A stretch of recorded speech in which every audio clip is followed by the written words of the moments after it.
कुछ स्कॉलर्स का ऐसा मानना है कि जो ये अर्थशास्त्र है इसकी रचना सिर्फ एक इंसान कौटिल्य ने नहीं की थी। कुछ लोगों का ये भी मानना है कि कौटिल्य और विष्णुगुप्ता दो अलग अलग लोग हैं, अलग अलग धारणाएं हैं, क्योंकि ये बहुत पुरानी बात है, कोई बहुत प्रॉपर एविडेंस नहीं है। लेकिन हमको ये मान के चलना है कि कौटिल्य, चाणक्य, विष्णुगुप्ता एक ही इंसान है और इन्होंने ही अर्थशास्त्र की रचना की है। अब चलिए हम समझ लेते हैं कि भाई कौटिल्य थे कौन। तो हमने अभी देखा कि चाणक्य या विष्णुगुप्ता के नाम से हम इनको जानते हैं। ये एक ग्रेट पॉलिटिकल थिंकर थे, एडमिनिस्ट्रेटर, इकोनॉमिस्ट, टीचर भी थे, तक्षशिला यूनिवर्सिटी में पढ़ाते थे। दौर की हम बात कर रहे हैं, उस दौर की टॉप यूनिवर्सिटी थी तक्षशिला यूनिवर्सिटी, वर्ल्ड की पहली यूनिवर्सिटी भी हम इसको कहते हैं। वहां पे शिक्षा दीक्षा हुई थी हमारे कौटिल्य की, और बाद में वहीं पे ही ये फिर से टीचर बन गए और वहीं पे वो पढ़ाने लगे। दौर को थोड़ा सा समझते हैं तो हमने ऑलरेडी देखा कि 4th सेंचुरी बीसी की बात है, यानी जीसस क्राइस्ट के पैदा होने के जन्म के 300-400 साल पहले की ये बात है। क्या था, अरस्तु भी उसी दौर में लगभग 30 साल एक साथ रहे इसी धरती पर, जो हमारे चाणक्य हैं, जो कौटिल्य हैं भारत में, और अरस्तु उधर यूरोप में। तो अरस्तु जो है उनके शिष्य हुए अलेक्जेंडर द ग्रेट, और अलेक्जेंडर ने आक्रमण कर दिया फिर हमारे भारत पे, और फिर जो है वहीं पे तक्षशिला पास ही में था, जहां पाकिस्तान वाले एरिया में, जहां पे जो हमारे चाणक्य हैं, जो कौटिल्य हैं, वो पढ़ाते थे, पढ़ा रहे थे, भारत की दशा देख रहे थे, किस तरीके से यूनिटी खत्म हो रही है।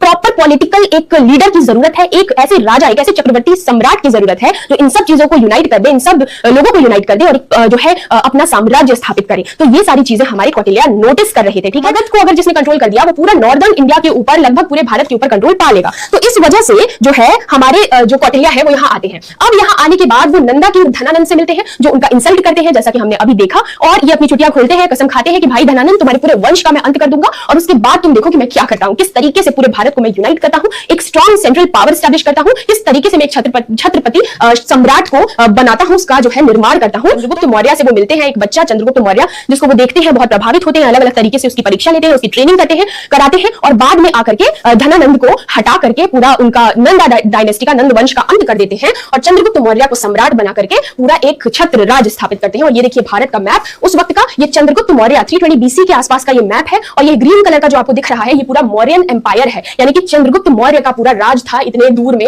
और ये किसके कारण संभव हो पाया था? चाणक्य के कारण, चाणक्य का उनकी नीतियों के कारण, जिस तरीके से उन्होंने ट्रेनिंग दी थी। चंद्रगुप्त मौर्य जो है वो एक पूरा एक सम्राट के रूप में उभरे, और जो ये एरिया था मगध, जो पहले धनानंद के कंट्रोल में था, अब यहां से नंदा डायनेस्टी का नाश करके यहाँ पे जो है मौर्य डायनेस्टी का जो है स्थापना किया गया। पहले जो राजा बने चंद्रगुप्त मौर्य बने, और किस तरीके से उन्होंने अपने जो गुरु हैं उनकी हेल्प लेकर के पूरा जो नॉर्दर्न इंडिया है उसको यूनाइट कर दिया। और ऐसा पहली बार हुआ कि एक छत्र राज, एक सिंगल राजा के कंट्रोल के अंदर इतना हिस्सा आ गया था।